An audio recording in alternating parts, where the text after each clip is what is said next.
નમસ્કાર. ગણિત પ્રકાશ ધોરણ 6 એમાં એકમ 2 છે. એમાં આપણે આજે ભાગ 6 ની અંદર આગળ વધીશું. ભાગ 6 ની અંદર આજ આપણે ખૂણા દોરવા એ શીખવાનું છે 2.10 સ્વાધ્યાય.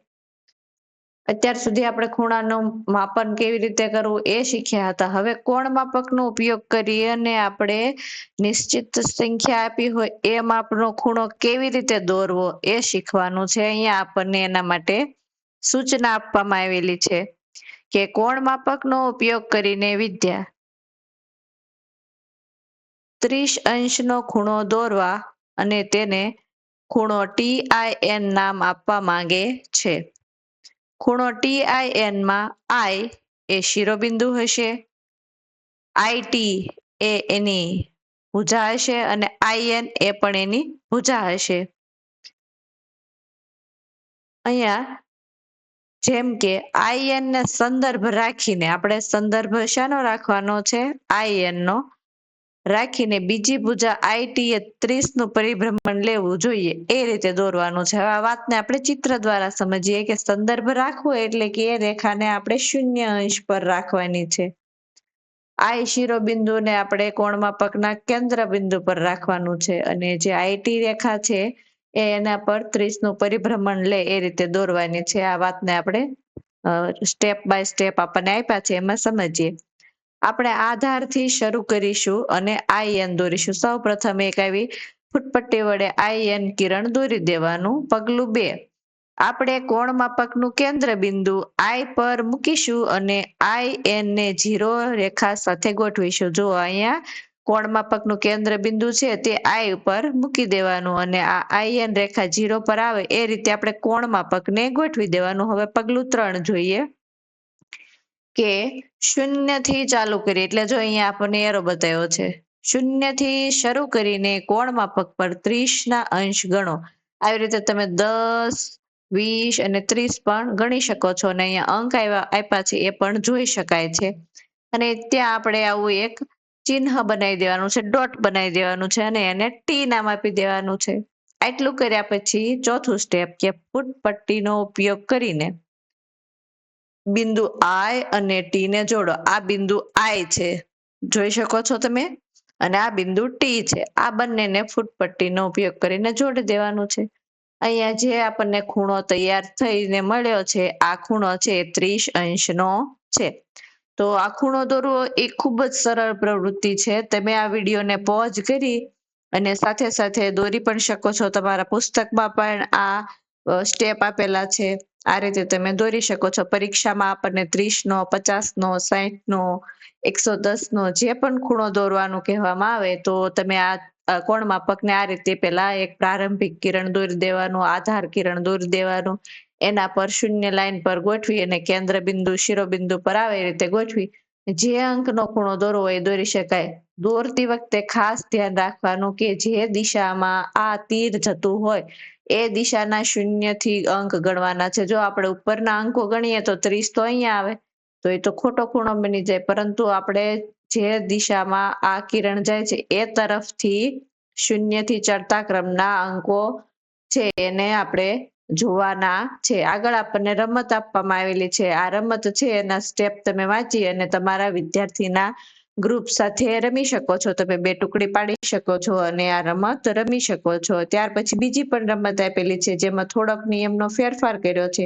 એ બંને સ્ટેપ વાંચી અને તમે વર્ગમાં રિસેસના સમયે કે કોઈ એક્સ્ટ્રા પીરિયડમાં તમે એ રમત રમી શકો છો. આગળ આપણે જોઈએ પાના નંબર 49 પર. અહીંયા એક આકૃતિ આપવામાં આવી છે, આકૃતિ 2.23. એમાં ઘણા બધા ખૂણા આપેલા છે. આ ખૂણાઓ છે એના બધા એના માપના આપણે અનુમાન કરવાના છે અને એને કોણ માપક વડે માપવાના છે અને આપણે પેલા અનુમાન લખી દેવાનું અને પછી એને કોષ્ટકમાં આપણે કોણ માપકથી માપી અને માપ લખવાનું અને પછી જોવાનું કે આપણું અનુમાન અને કોષ્ટકમાં આપણે જે માપ્યું છે એ બંનેને સરખામણી કરીને કેટલો ફેર આવે છે જોઈશું. સૌપ્રથમ આપણે જોઈએ તો અહીંયા 2 રેખા આપેલી છે અને 3 એની છેદિકા આપેલી છે. એનાથી આપણને ઘણા બધા ખૂણા મળે છે. 20 જેટલા ખૂણા મળે છે, પરંતુ નામ આપી શકાય એવા ખૂણા જો અહીંયાથી આપણે ખૂણો ચાલુ કરીએ તો અહીંયા આપણને પ્રારંભિક કોઈ બિંદુનું નામ નથી મળતું, એટલે આપણે આ ખૂણાનું આપણે માપ લઈ અને લખશું નહીં, કારણ કે આપણે એ ખૂણાને આ બાજુ સી નામ છે, શિરોબિંદુ એ છે, પરંતુ આગળ કોઈ પણ નામ છે નહીં, એટલે આપણે આ ખૂણાને માપશું નહીં. ત્યાર પછી આ બાજુથી જો આ ખૂણો આ એક બને છે PAC, આ એક ખૂણો છે, આ બીજો ખૂણો, આ ત્રીજો ખૂણો છે, પછી અહીંયા પણ એક ખૂણો બને છે, જો અહીંયા બિંદુ આપ્યું છે, આ ખૂણો કયો ખૂણો હશે? તમે બધા જ ઓળખી જશો, હમણાં થોડી વાર પછી આપણે ચર્ચા કરવાની છે, પણ તમે એને ઓળખી જ જશો. આ બધા ખૂણા છે, અને આપણે પેલા અનુમાન લગાડવાનું છે કે આનું માપ છે એ આટલું હશે, અને ત્યાર પછી આપણે કોણ માપક એને પર ગોઠવી અને એનું માપ લેવાનું છે. તો આ દરેક ખૂણાના માપ છે તે મેં કોણ માપકથી લઈ અને તૈયાર રાખ્યા છે. અહીંયા મેં કોણ માપક છે તે વર્ચ્યુઅલી વાપરેલું છે, અહીંયાથી લીધેલું કોણ માપક વાપરેલું છે, એટલે ક્યારેક માપની અંદર થોડો ઘણો 2-5 અંકનો ફેરફાર હોઈ શકે છે, જે તમે તમારું કોણ માપક પુસ્તકમાં માપી અને બરાબર માપ મેળવી શકો છો. જો અહીંયા મેં દરેક ખૂણાના નામ લખી દીધા છે કે સૌ પ્રથમ ખૂણો ACD, જો આ ખૂણો ACD, ખૂણો ACD, તો અહીંયા A થી ચાલુ કરી C અને D, એટલે આ ખૂણાની વાત કરેલી છે. એનું માપ મેં અંદાજે નક્કી કર્યું કે 80 હશે, કારણ કે 90 કરતા ઓછું છે, તો એનું જ્યારે કોણ માપકથી માપ લીધું તો અત્યારે આવ્યો, તો એના વચ્ચે 7 નો તફાવત આવ્યો છે. ત્યાર પછી CAP, તો C થી ચાલુ કરી A અને P, એને તમે અવળું નામ પણ આપી શકો છો, PAC, CAP. તો આનું માપ છે મેં અંદાજ લગાડ્યો કે આ 90 કરતો મોટો છે, ગુરુકોણ કરતા મોટો છે, એટલે 100 અથવા 105 હોઈ શકે છે, પરંતુ જ્યારે કોણ માપકથી માપ્યું તો 107 આવ્યું છે. તમારું કોણ માપક લઈ અને તમે માપી શકો છો, કદાચ મારે 1-2 અંકનો ફેર રહી શકે, કેવી રીતે માપવું એનો અંદાજ તમને અહીંયા આપવામાં આવે છે. હવે જો અહીંયા એક ત્રીજો ખૂણો કીધો છે CDL, તો જો આ C, આ D અને આ L, તો સીધી જ રેખામાં બનતો ખૂણો છે, તો આ તો આપણને શરૂઆતમાં જ શીખ્યા હતા કે સીધો ખૂણો હોય એનું માપ 180 હોય, તો જો એના માપની અંદર કોઈ ડિફરન્ટ આવતો નથી, એ આપણો અંદાજ સાચો છે. ત્યાર પછી CLP, તમે આ ખૂણાને DLP અથવા તો PLD પણ કહી શકો છો. તો આ ખૂણાનો અંદાજ મેં લગાડ્યો હતો કે 90 હશે, કાટકોણ હશે, કાટકોણ કરતા થોડો આગળ પાછળ, એટલે કે 91 અથવા તો 92 હોઈ શકે છે, પરંતુ એનું માપ છે તે 97 નીકળ્યું છે. ત્યાર પછી ખૂણો APL, એટલે A થી ચાલુ કરી P અને L, એટલે આ ખૂણાની વાત કરી છે. એનો અંદાજ મેં લગાડ્યો કે કાટકોણ કરતા નાનો છે, તો 80 હશે, તો એ સાચું પડ્યું કે એનું માપ 80 જ છે. ત્યાર પછી RPL, એટલે અહીંયા R થી ચાલુ કરી આ P એનું શિરોબિંદુ અને L એનો અંદાજ મેં લગાડ્યો કે 95 હશે, પરંતુ જ્યારે કોણ માપકથી માપ્યું તો તેનું માપ 97 નીકળે છે. એના પછી આ ખૂણો છે PLS, તો P થી ચાલુ કરી L અને S, એટલે આ ખૂણો છે. આ ખૂણાનું માપ છે એનો મેં અંદાજ લગાડ્યો 80 હશે, પરંતુ 83 નીકળ્યું છે.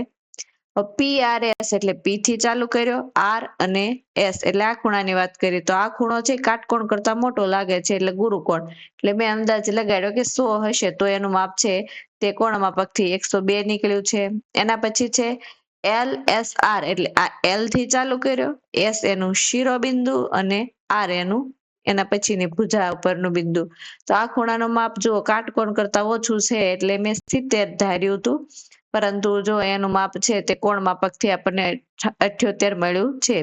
એના પછીનો ખૂણો છે BRS, તો આ BRS ખૂણો છે, તો એનું માપ છે મેં 70 ધાર્યું હતું, અનુમાન લગાડ્યું હતું, અને 78 નીકળે છે. તમે આ તમારા કોણ માપક વાપરી અને આ રીતે કોષ્ટક બનાવી અને એનો તમારો અંદાજ છે તે માપી શકો છો. એના પછી આપણે પાના નંબર 50 પર આગળ વધીએ, તો આપણને બીજો પ્રશ્ન એમાં આપવામાં આવ્યો છે કે કોણ માપકનો ઉપયોગ કરીને નીચેના આપેલા માપના ખૂણા દોરો. આજે આપણે શરૂઆતના ભાગમાં જોયું કે કોણ માપકના ઉપયોગ કરી અને આપણે ખૂણા દોરવાના છે, તો આ ચાર ખૂણા છે, પાંચ ખૂણા એ કેવી રીતે દોરવા? તો સૌપ્રથમ આપણે ફૂટપટ્ટીથી એનો બેઝ દોરી દઈશું, નીચેની પ્રારંભિક રેખા દોરી દઈશું અને ત્યાર પછી કોણ માપકમાં 110 પર આપણે પોઈન્ટ કરીશું. ચાલો આપણે એને ચિત્ર દ્વારા સમજૂતી મેળવીએ. અહીંયા મેં દરેક ખૂણા માટે કોણ માપક છે તે અલગ અલગ ગોઠવીને જ રાખ્યા છે. સૌ પ્રથમ આપણે એ ખૂણા માટે અહીંયા પ્રારંભિક લાઈન દોરી દીધી. હવે 110 માપ લેવાનું છે. તો જો આ જે દિશામાં જાય છે એ દિશાથી શૂન્યથી ચાલુ કરે એ અંકનો આપણે ઉપયોગ કરવાનો છે. તો જો અહીંયા આપણને 110 મળે છે. તો હવે કોણ માપકને ઉઠાવી લઈ અને પછી આપણે ફૂટપટ્ટીથી આ બિંદુને આ બિંદુ સાથે જોડી દેવાનું છે. તો જે આનું માપ છે એ આપણને મળે તે કેટલું મળશે? આનું માપ છે તે 110 અંશ મળી જશે. સૌ પ્રથમ આપણે પ્રારંભિક રેખા દોરશું. આ બાજુ દોરવી હોય તો આ બાજુથી અંકનો ઉપયોગ કરવાનો, આ બાજુ દોરવી હોય તો એ બાજુના અંકનો ઉપયોગ કરવાનો છે. તો આપણે આ બાજુથી એની બેઝ દોરીશું, પ્રારંભિક રેખા દોરીશું. એનો બરાબર એનો શિરોબિંદુ છે એ એના કેન્દ્ર પર મળે એ ધ્યાન રાખવું. અને ત્યાર પછી 40, જો આ બાજુથી શરૂ કર્યું છે એટલે આ 40 છે અંદરની બાજુના, એનો ઉપયોગ કરીશું.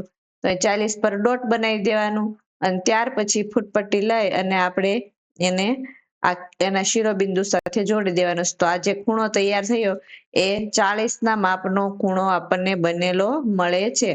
એના પછી સી 75 અંશનો સૌ પ્રથમ આપણે પ્રારંભિક રેખા દોરી દઈશું. તો પ્રારંભિક રેખા આપણે દોરી દીધી. એના પછી અહીંયા શૂન્યથી ચાલુ થાય એ અંકોને જોઈશું. 70 અને 80 ને બરાબર વચ્ચે અહીંયા 75 પર ડોટ બનાવી દેવાનું અને ફૂટપટ્ટીનો ઉપયોગ કરી અને કોણ માપક ઉઠાવી લઈ અને એને શિરોબિંદુ સાથે જોડી દેવાનું. એટલે આપણને જે ખૂણો મળ્યો છે એ 75 ના અંશનો ખૂણો મળી ગયો છે. એના પછી ડી 112 અંશનો ખૂણો મેળવવો છે. તો સૌ પ્રથમ આપણે પ્રારંભિક રેખા દોરી દઈશું અને 112 પર બરાબર ડોટ કરીશું. તો આ બાજુથી ચાલુ થતા અંકો જોવાના છે. એના પછી આ 110, એના 11 અને 12, 112 પર બરાબર ડોટ બનાવી દેવાનું અને ફૂટપટ્ટી વડે આ જે ડોટ બનાવ્યું હતું ત્યાંથી એક રેખાખંડ દોરી દેવાનો છે. તો જે આ ખૂણો બને છે આનું પરિભ્રમણ 112 અંશનું થાય છે. એના પછી છેલ્લું 134 અંશ. તો સૌપ્રથમ આપણે પ્રારંભિક રેખા દોરી દઈશું અને આ બાજુ આપણે એનું રાખ્યું છે શૂન્ય પર રેખા. તો આ બાજુથી શૂન્યથી ચાલુ થતા અંકો જોઈશું. 134 એટલે આ 130 અને 140 ની બરાબર વચ્ચે 135 અને એમાંથી એક ઓછી બાજુએ આપણે રેખા છે, લાઈન છે, ત્યાં આપણે ડોટ બનાવી દઈશું. ત્યાર પછી કોણ માપક ઉઠાવી લઈ અને અહીંયા ફૂટપટ્ટીથી એને દોરી દઈશું. તો આપણને જે માપ આપ્યા હતા તેના આધારે આપણે ખૂણા દોરવાના હતા. તો એની પદ્ધતિ તમને અહીંયા બતાવવામાં આવી છે. કેવી રીતે કોણ માપક મૂકવું, સૌ પ્રથમ શું કરવું અને ત્યાર પછી શું કરવું એ આપણે જોઈ લીધું છે. હવે આપણને ત્રીજો પ્રશ્ન આપ્યો છે કે નીચે આપેલા ખૂણાના માપ જેટલો ખૂણો દોરો. તો અહીંયા આપણને જે ખૂણો આપ્યો છે એના માપ જેટલો ખૂણો દોરવાનો છે અને તમે તે ખૂણો દોરવા માટે અનુસરેલા પગલા પણ લખો. તો આપણે આ ખૂણો દોરવા માટે કયા કયા પગલા લીધા એ પણ આપણે લખવાના છે. તો સૌ પ્રથમ તો આપણે જે ખૂણો દોરવો છે ને એનું માપ લેવું પડશે. તો માપ લેવા માટે આપણે ખૂણા પર આપણે કોણ માપક આ રીતે ગોઠવી દીધું છે. કોણ માપકને ગોઠવ્યા પછી આપણે એના પર અંકો છે એ જોઈશું કે આ બાજુ પ્રારંભિક રેખા રાખી છે, આ બાજુ એનો બેઝ રાખ્યો છે. તો આ બાજુથી ચાલુ થતા અંકોને આપણે જોઈશું. જુઓ અહીંયા અમે કોણ માપક છે આ અહીંયાથી લેતા હોઈએ છીએ, વર્ચ્યુઅલ કોણ માપક હોય છે તો એમાં સેજ 1-2 અંકનો ફેરફાર હોઈ શકે. આમ હું 120 અંક ગણું છું, પરંતુ કદાચ ક્યારેક 121 અથવા તો 119 પણ હોઈ શકે છે. તો અહીંયા હું આને 120 અંશ કહીશ. તમે તમારા પુસ્તકની અંદર કોણ માપક મૂકી અને માપી શકો છો. તો અહીંયા મેં આનું માપ લીધું તો 120 અંશ થયું. તો સૌ પ્રથમ પહેલું સ્ટેપ આપણે આપેલા ખૂણાને માપી લીધો. હવે એના માપનો ખૂણો દોરવા માટે આપણે શું કર્યું તો કે એક પ્રારંભિક રેખા દોરી દીધી. તો પહેલા તો પહેલું સ્ટેપ આપણે શું લખ્યું તો કે બેઝ લાઈન દોરવી. સૌ પ્રથમ એક રેખાખંડ અથવા તો રેખા દોરો. હું ટૂંકમાં જ એના સ્ટેપ લખીશ. પહેલું સ્ટેપ આપણે રેખાખંડ દોર્યું, પછી કોણ માપક તેના પર ગોઠવો.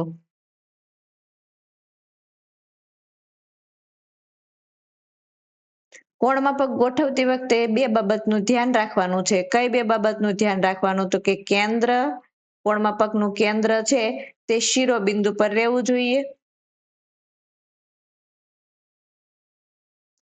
અને બીજી બાબત, જે રેખા આપણે દોરી છે અથવા તો રેખાખંડ દોર્યો છે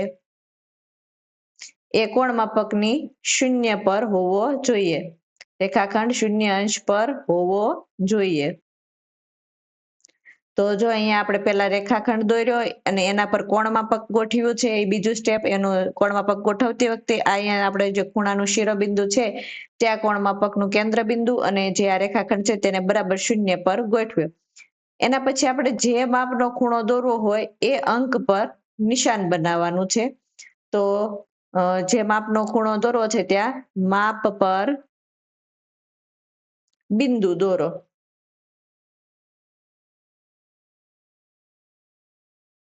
તો આપણે 120 નો ખૂણો દોરવો છે તો ત્યાં આપણે એક બિંદુ દોરી દીધું છે.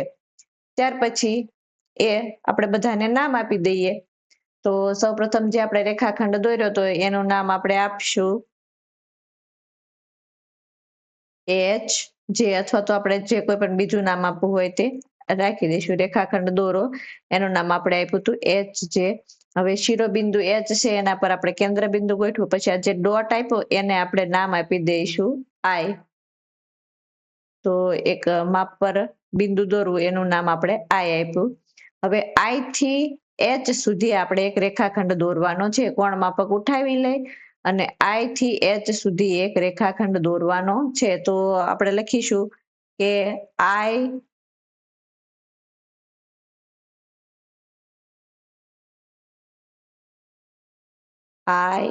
એચ રેખાખંડ છે તે દોરો. અથવા તો જો કિરણ દોરવું હોય તો આપણે કિરણ એચ આઈ દોરો, એવી રીતે લખવું પડશે.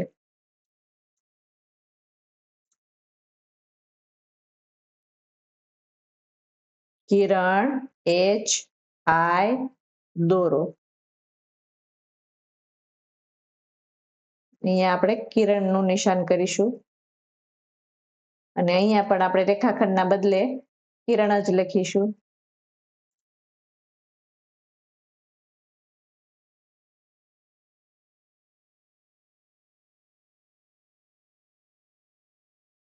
તો આ રીતે એના સ્ટેપ હતા. પેલા ખૂણાના માપનો ખૂણો દોરવો હોય તો આપણે એના જેટલું પેલા માપ લઈ લેવાનું અને ત્યાર પછી આપણને જે ખૂણા દોરવાના સ્ટેપ હતા એ પ્રમાણે આપણે ખૂણો દોરી દીધો છે અને આપણે એના પગલા પણ લખ્યા છે. હવે 2.11 ની અંદર આપણને કીધું છે કે ખૂણાના પ્રકાર અને તેના માપ. ખૂણાના પ્રકાર આપણે હમણાં થોડી વાર પહેલાના જે ભાગ હતા એની અંદર જોયા હતા.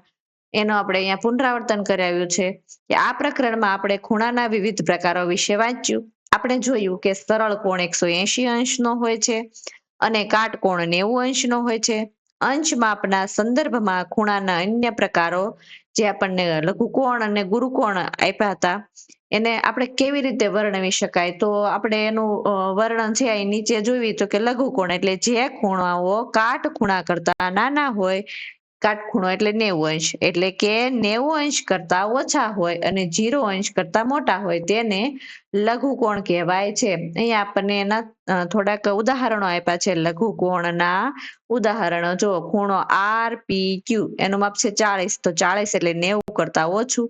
બીજો ખૂણો છે એનું માપ છે 50, 50 એટલે 90 કરતા ઓછું. અને ત્રીજો ખૂણો છે એનું માપ છે 75, એ 90 કરતા ઓછું છે. તો આ બધા લઘુકોણ છે. આ લઘુકોણના ઉદાહરણ છે કે જે 90 કરતા નાના અને 0 કરતા મોટા છે. હવે બીજું છે ગુરુકોણ, જે ખૂણાઓ કાટખૂણા કરતા મોટા. જો કાટખૂણા કરતા મોટા અને સરળ કોણ કરતા નાના. જો અહીંયા એક નવી શરત ઉમેરી છે આજે, સરળ કોણ કરતા નાના. જ્યારે આપણે શરૂઆતમાં ગુરુકોણ એટલે શું, તો આપણે ખાલી એટલું જ શીખ્યા હતા કે કાટખૂણા કરતા મોટા. પણ આજે એક નવી શરત ઉમેરી છે કે સરળ કોણ કરતા નાના હોય, એટલે કે 90 કરતા છે એ મોટા અને 180 અંશ કરતા નાના હોય તો એ ખૂણાને છે તે ગુરુકોણ કહેવાય છે. અહીંયા આપણને એના બે ઉદાહરણ આપ્યા છે. 110 એટલે 90 કરતા મોટું અને 130 એ પણ 90 કરતા મોટું છે. હવે આપણે નવી બાબત શીખવા જઈ રહ્યા છીએ.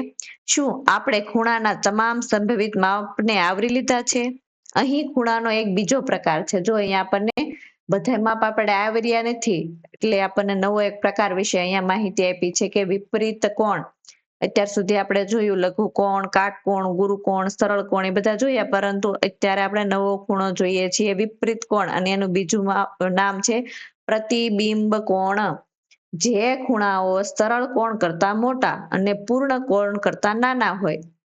હવે એને બીજી રીતે કીધું કે 180 કરતા મોટા અને 360 કરતા નાના હોય તેને વિપરીત કોણ કહેવાય છે. જો અહીંયા આપણને ચિત્ર આપ્યા છે એટલે આપણે હવે એની સમજ મેળવી લઈએ કે જો અહીંયા એક ખૂણો છે PAC, એનું અંદરનું માપ જ આપણે અત્યાર સુધી જોતા હતા, આ પરિભ્રમણ જ જોતા હતા, પરંતુ આ પરિભ્રમણને બાદ કરતા જે બાકીનો ભાગ વધે એ વિપરીત કોણ છે, કારણ કે સંપૂર્ણ આંટો કેટલો હોય 360, એમાંથી જે અંદરનો ભાગ બાદ કરી દઈએ અને બાકીનો જે ભાગ વધે એને વિપરીત કોણ કહેવાય છે. અહીંયા પણ આપણે અત્યાર સુધી અંદરનો ભાગ જોતા હતા, એનું જે પ્રતિબિંબિત કોણ છે એટલે કે એનો વિપરીત કોણ છે એ આપણે હવે શીખવાનો છે. આ એના વિપરીત કોણના ઉદાહરણ હતા. આગળ થોડી પ્રવૃત્તિથી આ આપણે થોડુંક વિસ્તારથી એની સમજ મેળવીશું. નીચે દરેક ગ્રીડમાં એ ને આકૃતિમાં અન્ય ગ્રીડ બિંદુઓ સાથે એક સીધી રેખાથી જોડીને મેળવો. અહીંયા એક સીધી રેખા દોરવાની છે, આ રીતે દોરી એમ, અને એવી સીધી રેખા દોરીને આપણે લઘુકોણ મેળવવાનો છે. આપણને અહીંયા એક મેળવીને આપ્યો છે, બીજો મેળવવાનો છે. જો અહીંયા આપણે સીધો અહીંયા લીટી દોરશું તો તે કાટકોણ કરતા મોટો થઈ જશે, અહીંયા દોરશું તો પણ કાટકોણ થઈ જશે, આમ દોરશું તો પણ કાટકોણ થઈ જશે. એટલે આપણે આ લીટીને છે એ આમ આડી દિશામાં દોરવાની છે.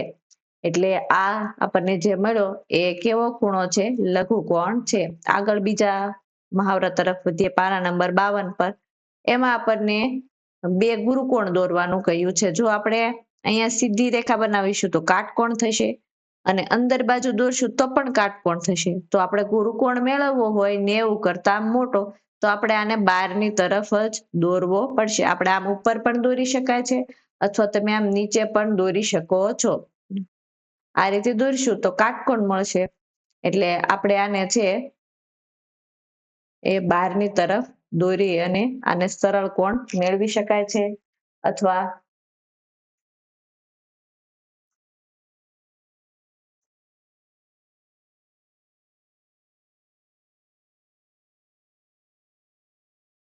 અહીંયા આ રીતે થોડી ત્રાસી લાઈન દોરી અને તમે બીજો ખૂણો મેળવી શકો છો.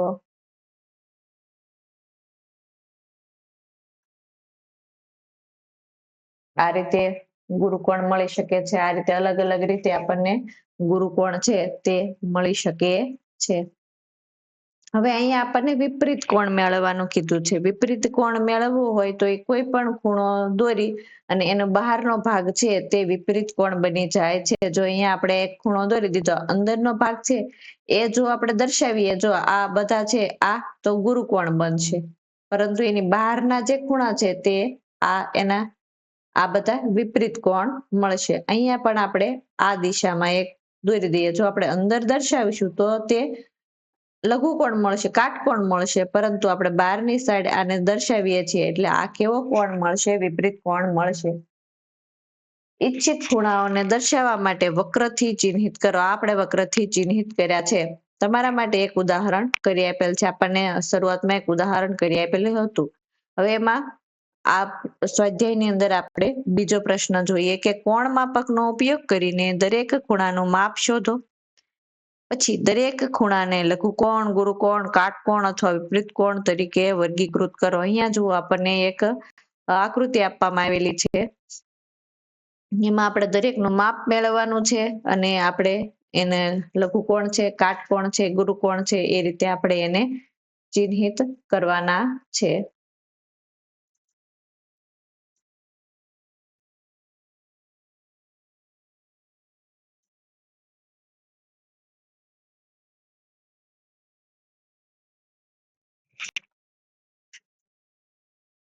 સૌપ્રથમ PTR એટલે આપણે અહીંયાથી ચાલુ કરવાનું છે.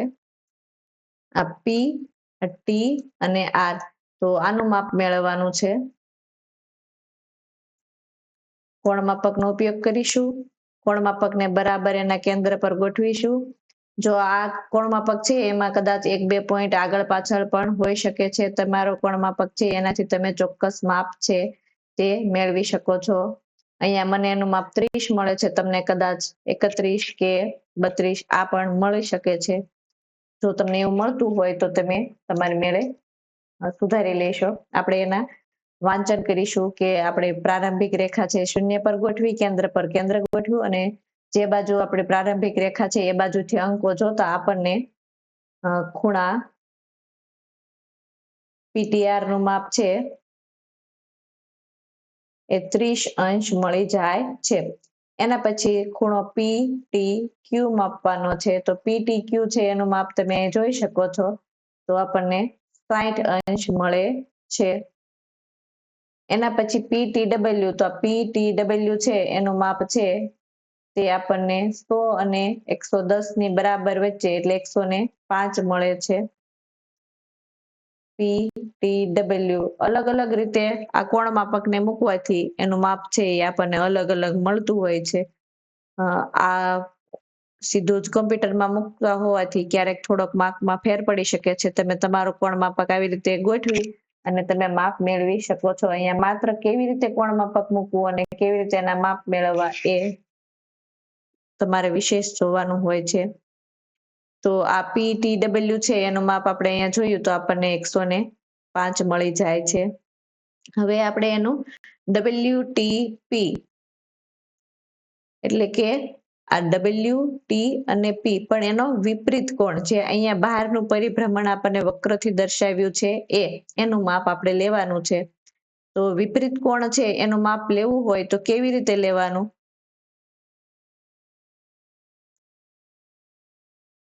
તો એનું માપ મેળવવું હોય તો આપણે એમ સમજૂતી મેળવવાની કે આ એક આખો આંટો હોય એટલે 360 નો હોય 360 અંશનો હોય પરંતુ આ 360 અંશનો આ જે બારનો છે એ પૂરો નથી એમાંથી આટલો ભાગ એટલે કે અહીંયાથી અહીંયા સુધીનો ભાગ છે તે દૂર કરવામાં આવ્યો છે તો અહીંયાથી અહીંયા સુધીનો ભાગ એટલે કયો ખૂણો તો અહીંયાથી અહીંયા સુધીનો ભાગ એટલે PTW તો PTW છે અને 360 માંથી આપણે દૂર કરી દેવાનું કાઢી નાખવાનું તો આપણને બાકીનું જે પરિભ્રમણ છે એ મળી જાય છે તો 360 માંથી PTW એટલે PTW 105 છે એને આપણે બાદ કરી દઈએ તો આપણને કેટલું માપ મળી જાય છે તો 360 માંથી આપણે 105 બાદ કરતા આપણને મળશે 155 અંશ હવે આના જ કોણ માપકને બીજા ચિત્રમાં નાનું અથવા તો મોટા સ્વરૂપમાં મૂકવાથી અહીંયા માપમાં થોડો ફેર પડી શકે છે અહીંયા 165 પણ આવી શકે છે અહીંયા 115 અંશ આવ્યું હતું મેં પહેલા માપ્યું હતું ત્યારે પરંતુ આ આકૃતિ છે એ થોડા માપમાં નાની મોટી થવાથી થોડો ફેરફાર થઈ શકે છે તો આ રીતે આપણે એનું માપવું જોઈએ માત્ર પદ્ધતિ આપવામાં આવી છે એકાદ બે અંકમાં ફેર પડી શકે છે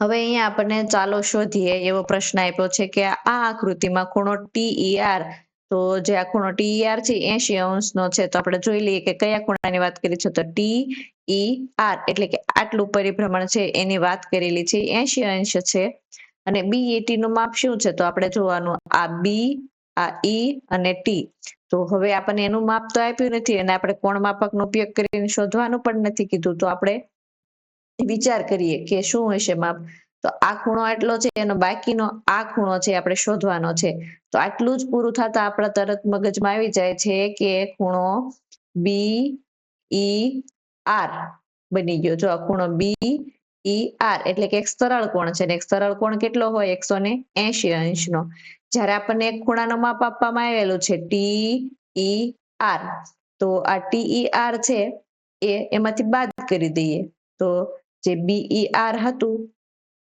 એમાંથી TER ખૂણો BER છે એમાંથી આ ખૂણો TER બાદ કરી દઈએ તો આપણને છે એ ખૂણો BET મળી જાય છે તો BER એટલે કે સરળ કોણ 180 અંશ અને TER આપણને આપેલો છે આટલો 80 અંશ તો 180 માંથી 80 અંશ બાદ કરતા આપણને ખૂણો છે BET એ મળી જાય છે ખૂણા BET નું માપ આપણને 180 માંથી 80 બાદ કરતા મળે છે તે 100 અંશ છે. તો ખૂણા બીઈટી નું માપ આપણને મળી ગયું છે 100 અંશ, એટલે આ બહારનો જે ખૂણો અહીંયાથી અહીંયા સુધીનો છે તે 100 અંશ છે. તો આપણને SET નું માપ પણ મેળવવાનું કીધું છે. તો અહીંયા ચિત્રને બરાબર રીતે જુઓ, જો SER એટલે કે અહીંયાથી અહીંયા સુધીનો ખૂણો છે તે 90 આપ્યો છે, અને અહીંયાથી અહીંયા સુધીનો ખૂણો 80 આપ્યો છે. તો આ અને આ બેનો તફાવત કેટલો હશે? 90 અને 80. તો સીધું જ દેખાય છે કે 90 માંથી 80 કાઢી નાખીએ એટલે આપણને આ ખૂણો SET આટલું પરિભ્રમણ છે તે મળી જાય છે. તો 90 અંશમાંથી 80 અંશ બાદ કરી દેતા આપણને 10 અંશ છે એ SET નું માપ મળી જાય છે. હવે અહીં આપણને એક હિન્ટ આપવામાં આવી હતી કે અવલોકન કરો કે ખૂણો REB એટલે કે BER, મેં જે REB કીધું ને એક સરળ કોણ છે અને REB નું માપ 180 અંશ છે, એટલે કે TER જે આપણે હમણાં એમાંથી બાદ કર્યો એ 80 અંશ છે. તો SET નું માપ શોધવા પણ એક આવી જ દલીલ લાગુ પડે. તો એનો પણ આપણે આ જ ઉપયોગ કર્યો કે 90 છે કાટકોણ, એમાંથી 80 બાદ કરી દીધો એટલે આપણને 10 અંશ મળી ગયો છે. ફરી વખત આપણને અહીંયા ખૂણા દોરવા માટેની પ્રવૃત્તિ આપવામાં આવેલી છે. તો આપણે ઝડપથી એ બધા ખૂણાઓને દોરવા માટે તૈયાર કરી દઈએ. સૌથી મેં પેલા આ બધા જ કોણ માપકની અંદર એની બેઝ લાઈન છે તે દોરી દીધી છે. આપણને આ બાજુથી 0 થી ચાલુ કરી અને 140 અંશનો ખૂણો દોરવાનો, તો ત્યાં આપણે એક ડોટ બનાવી દઈશું અને ફૂટપટ્ટીના ઉપયોગથી આપણે 140 થી અહીંયા સુધી એક રેખા દોરી દઈશું. ત્યાર પછી 82 પર દોરવું હોય તો આપણે છે તે 80 અને એના પછીના બે ટપકા એ આપણે નિશાન બનાવવાનું છે. 80 આ બાજુથી 0 થી ચાલુ કર્યું એટલે 80 પછી બે લાઈન બે અંશ માપ સુધી ટપ કરી અને પછી આપણે એના પર ફૂટપટ્ટીથી લાઈન દોરી દેવાની છે. 195 અંશનો ખૂણો દોરવા માટે આપણે શું કરવું જોઈએ? તો 195 અંશ છે તો આપણા તો કોણ માપકમાં 180 અંશ જ છે. આપણે 195 અંશનું માપ કેવી રીતે દોરવું? તો આ ખૂણાને જોતા જ આપણને સમજાઈ જાય કે આ કેવો ખૂણો છે? વિપરીત કોણ છે. તો વિપરીત કોણ એટલે કે 360 માંથી આપણે એની બાદબાકી કરવાની થાય. તો 360 માંથી આપણે 195 અંશ બાદ કરી દઈએ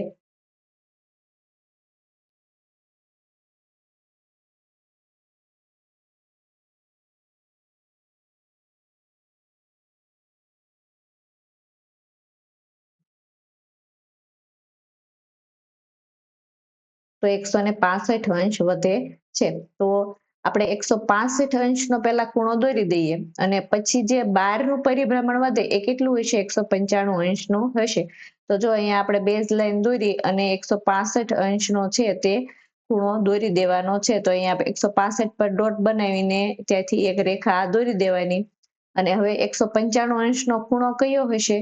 તો 195 અંશનો ખૂણો અંદરનું પરિભ્રમણ નહીં હોય. કયું પરિભ્રમણ હશે? બહારનું પરિભ્રમણ હશે. તો આ બધા ખૂણાની અંદર અંદરનું પરિભ્રમણ છે ને એ એનું માપ છે. આનું માપ 140 છે, આનું 82 છે, પણ 195 કોનું માપ છે? બહારના ખૂણાનું, કારણ કે 165 છે એ 360 માંથી બાદ કર્યું એટલે.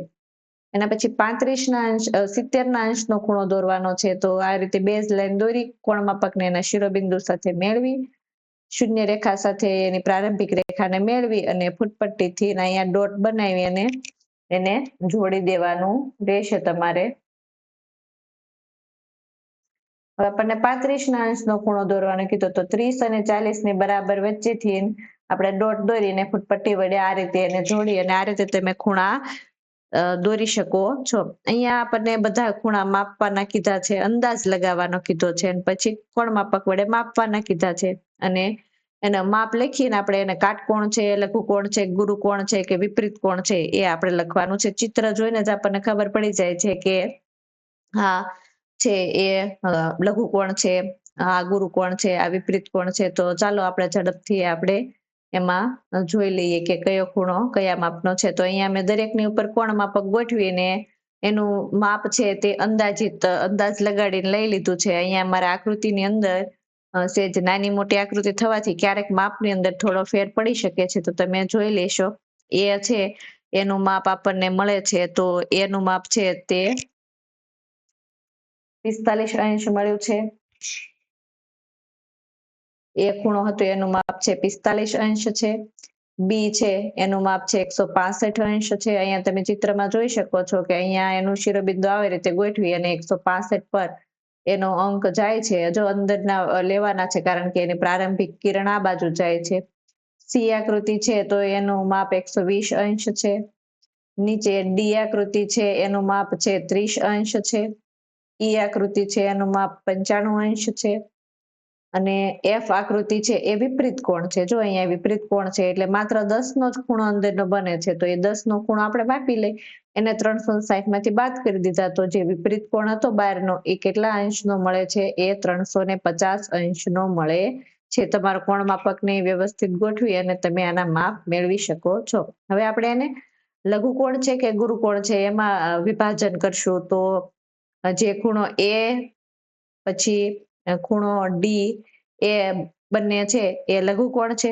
જ્યારે ખૂણો સી અને ખૂણો બી છે એ ગુરુકોણ છે અને ખૂણો ઈ પણ ગુરુકોણ છે અને આ ખૂણો એફ છે તે વિપરીત કોણ બને છે. તો આ રીતે આપણે એને વર્ગીકરણ કરી શકાય છે.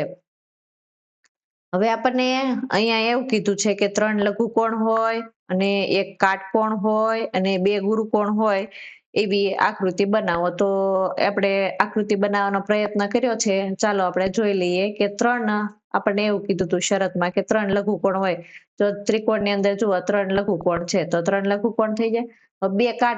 બે ગુરુકોણ હોય તો અહીંયાથી અહીંયા સુધીનું પરિભ્રમણ જુઓ આ ગુરુકોણનું પરિભ્રમણ છે. તો આ 2 ગુરુકોણ છે અને એમાં કાટકોણ હોય. કાટકોણ સંખ્યા કેટલી કીધી હતી? એક કાટકોણ હોય. તો જો અહીંયા એક કાટકોણ છે. એક કાટકોણ અહીંયા મેં ઘણા બધા કાટકોણ દોર્યા છે. તમે એ બધાને દૂર કરી અને એક કાટકોણ પર રાખી શકો છો. તો કંઈક આવી વિચિત્ર આકૃતિ બની શકે છે. કોઈ ચિત્ર વ્યવસ્થિત થતું નહોતું એટલે મેં આ રીતે 4 કાટકોણ દોરી દીધા હતા. તમે બીજી પણ આકૃતિ દોરી શકો છો. તમે વિચાર કરી કલ્પના કરી અને એવી આકૃતિ બનાવી શકો જેમાં 3 છે એ કાટકોણ આવતા હોય, 2 ગુરુકોણ 3 છે લઘુકોણ આવતા હોય, 2 ગુરુકોણ આવતા હોય ને એક કાટકોણ આવતા હોય તો એની આ શરત પ્રમાણેની એક આકૃતિ બની શકે છે. હવે ચોથો પ્રશ્ન આપણને એમ આપ્યો છે કે એમ બનાવો. એમ એવી રીતે દોરો કે એની જે બે બાજુના ખૂણા હોય ને જો એમ ની અંદર આવા ખૂણા બનતા હોય છે. આ બે ખૂણા છે 40 અંશના થવા જોઈએ અને જે આ ખૂણો છે તે 60 અંશનો થવો જોઈએ. એવી રીતે એમ બનાવવાનો છે. તો એના માટે મેં પ્રયત્ન કર્યો છે. તો સૌ પ્રથમ છે આપણે એક ઊભી લાઈન દોરી દેવાની. જો અહીંયા મેં એક ઊભી લાઈન દોરી છે ને હવે આને પ્રારંભિક કિરણ અને આને શિરોબિંદુ ગણી અને એના પર છે એ કોણ માપકને બરાબર રીતે ગોઠવી દેવાનું છે.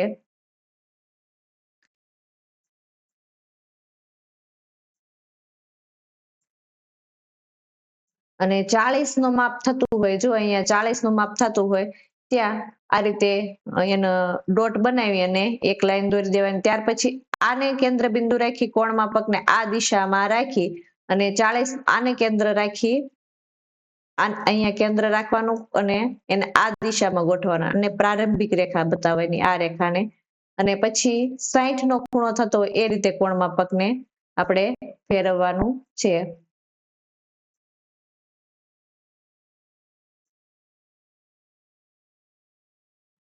આ 40 ના માપનો ખૂણો દોર્યો હતો ત્યાર પછી 60 ના માપનો ખૂણો બનાવવાનો છે. અહીંયા આપણે તો 60 આવતું હોય ત્યાં આપણે એનો ખૂણો બનાવી દેવાનો છે.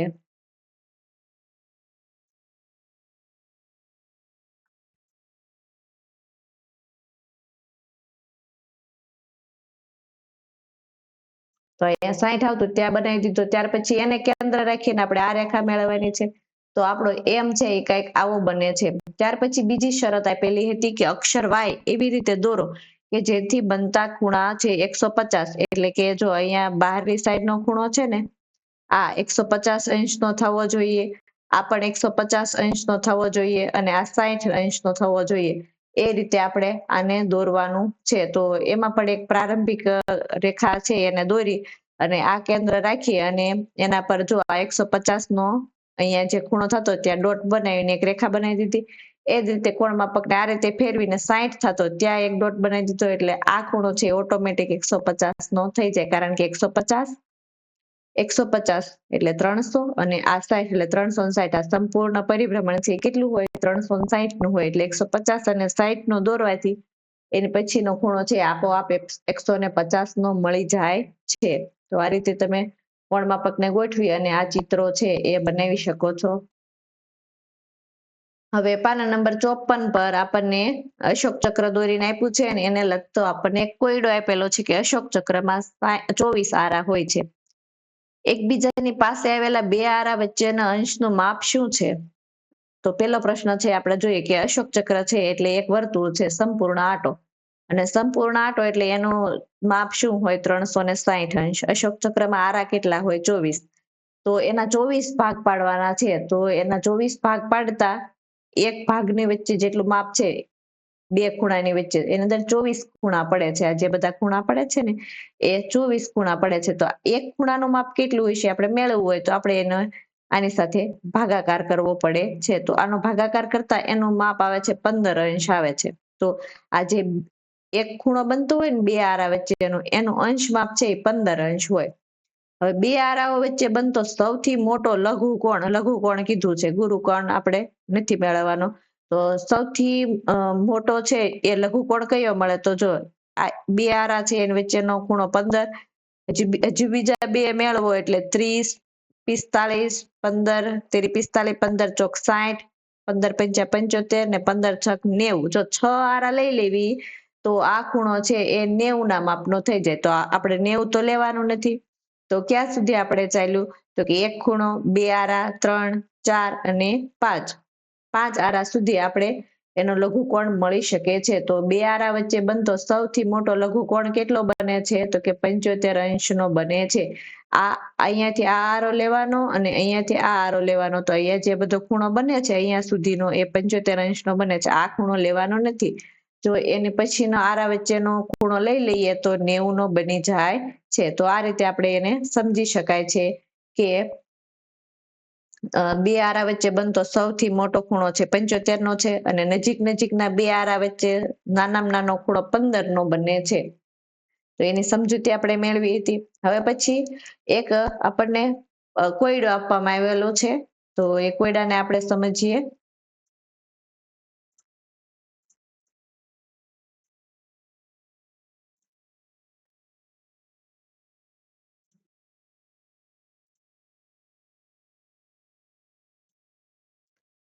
કોયડો છે કે હું એક લઘુકોણ છું. જો તમે મારા માપને બમણું કરો છો તો તે પણ લઘુકોણ મળે છે. જો તમે મારા માપને 3 ગણું કરો છો તો પણ લઘુકોણ મળે છે. અને જો તમે મારા માપને 4 ગણું કરો છો ને તોય ફરીવાર એક લઘુકોણ મળે. પરંતુ જો 5 વડે ગુણો એટલે કે 5 ગણું કરો તો તેનું માપ છે તે તમને ગુરુકોણ મળે છે. એટલે કે આપણે 4 સુધી ગણીએ ને ત્યાં સુધી 90 થી ઓછું રહેતું હોય એવી સંખ્યા આપણે ગોતવાની છે. આપણે એ સંખ્યા ગોતવાની છે કે જેને આપણે 4 સુધી ગુણીએ ને તો 90 થી ઓછી રહે. પરંતુ જો આપણે એ સંખ્યાને 5 થી ગુણીએ તો 90 થી વધી જાય. તો આપણે આના માટે ઘડિયાને યાદ કરીએ કે કોનો ઘડિયો આપણે 5 સુધી બોલીએ તો એ 90 ને વટી જાય છે. એટલે 90 ને પાર કરી જાય છે. તો આપણે યાદ કરીએ. જો આપણે એને 2 વડે ગુણીએ એ સંખ્યાને તો પણ એ 90 કરતા કેવી રહેશે? નાની રહેશે. 3 વડે ગુણીએ તો પણ 90 કરતા નાની રહેશે. એ સંખ્યાને આપણે 4 વડે ગુણીએ તો પણ એ 90 કરતા નાની રહેશે. પણ જો આપણે એને 5 વડે ગુણવા જઈશું તો એ સંખ્યા છે 90 કરતા મોટી થઈ જશે. 90 અંશ કરતા મોટી થઈ જશે. તો આપણે ઘડિયો આપણને તરત જ યાદ આવી જાય છે કે એ જો આપણે 17 લેવી તો 17 દુ 34 તો કે 90 કરતા નાનું બરાબર 17 તેરી તો એ 90 કરતા 17 ચોક એ 90 કરતા નાનું 68, 17 પંચા તો એ પણ 90 કરતા નાનું 85 આવે. પરંતુ જો આપણે 18 સંખ્યા લઈએ તો 18 દુ તો કેટલા થાય? તો કે 36 તો એ 90 કરતા નાના બરાબર. 18 તેરી 54 તો પણ 90 કરતા નાના. 18 ચોક 72 તો એ પણ 90 કરતા નાના. તો આ બધી શરત છે એનું પાલન થાય છે કે જો તમે 2 વડે ગુણો તો એ લઘુકોણ 90 કરતા નાના. 3 વડે ગુણો તો પણ લઘુકોણ, 4 વડે ગુણો તો પણ લઘુકોણ, પણ જો એને તમે 5 વડે ગુણો તો એ છે એક ગુરુકોણ બની જાય છે, એટલે કે 90 કરતા મોટું થઈ જાય તો આપણને સંખ્યા છે 18 મળી જાય છે. આ રીતે આપણે 19 ને ગુણીએ તો પણ એ મળે, 20 ને ગુણીએ તો પણ આ જ મળે, કારણ કે 20 પંચા 100, 20 છ 120, 21 પંચા 105 અને 22 પંચા 110. તો આવી રીતે 22 સુધી એ સંખ્યા મળી શકે છે, પરંતુ 23 થી જો આપણે લેવા જઈએ તો 23 ચોક છે એ અહીંયાથી જ ગુરુકોણ થઈ જાય છે. તો એ સંખ્યા કઈ કઈ હોઈ શકે, તો કે 18 હોઈ શકે, 19 હોઈ શકે, 20 હોઈ શકે, 21 હોઈ શકે, 22 હોઈ શકે, પરંતુ 23 થી લેવા જઈએ તો એ 4 વડે ગુણતા જ ગુરુકોણ બની જાય છે, એટલે 23 આવશે નહીં. તો એ બધી સંખ્યાઓ નાનામાં નાની 18 હશે અને મોટામાં મોટી 22 હશે. આ પછી તમે પોઈન્ટમાં પણ જવાબ મેળવી શકો છો કે 18.1, 2, 3 પર આપણે પૂર્ણ સંખ્યાઓ જ લઈશું. તો એવી ગુરુકોણ માપ મળે. મારા માપ માટે શું શક્યતા છે, તો એના માટે આટલી શક્યતા હતી કે 18 થી 22 સુધી. તો આ એકમની અંદર આપણે બિંદુ વિશે સમજ્યા, રેખાખંડ કોને કહેવાય, રેખા કોને કહેવાય, કિરણ કોને કહેવાય એ સમજ્યા, અને ખૂણાના પ્રકાર અને પરિભ્રમણ વિશે શીખ્યા. ખૂણાનું અંશ માપ શીખ્યા કે આખું પરિભ્રમણ છે તે 360 અંશનું હોય છે. કોણ માપકનો ઉપયોગ કરીને આપણે ખૂણાનું માપ કાઢતા શીખ્યા, અને એમાં સૌથી મહત્વની વાત જે આપણે યાદ રાખવાની છે તે પેપરમાં પૂછાઈ શકે છે તેવી કે સરળ કોણ છે 180 અંશનો હોય, કાટકોણ છે 90 અંશનો, લઘુકોણ 0 થી 90 અંશ વચ્ચેનો, ગુરુકોણ છે એ 90 થી 180 અંશ વચ્ચેનો, અને વિપરીત કોણ છે એ 180 થી વધુ હોય કે સરળ કોણથી મોટો હોય, અને સંપૂર્ણ જે આટો હોય 360 એનાથી ઓછો હોય એને વિપરીત કોણ કહેવાય છે. તો આ બધી યાદ રાખવા જેવી બાબતો હતી, જે એકમ કસોટી અને પેપરની અંદર પૂછાઈ શકે છે. તો અહીંયા આપણો પાઠ છે 2 એ પૂરો થાય છે. અસ્તુ.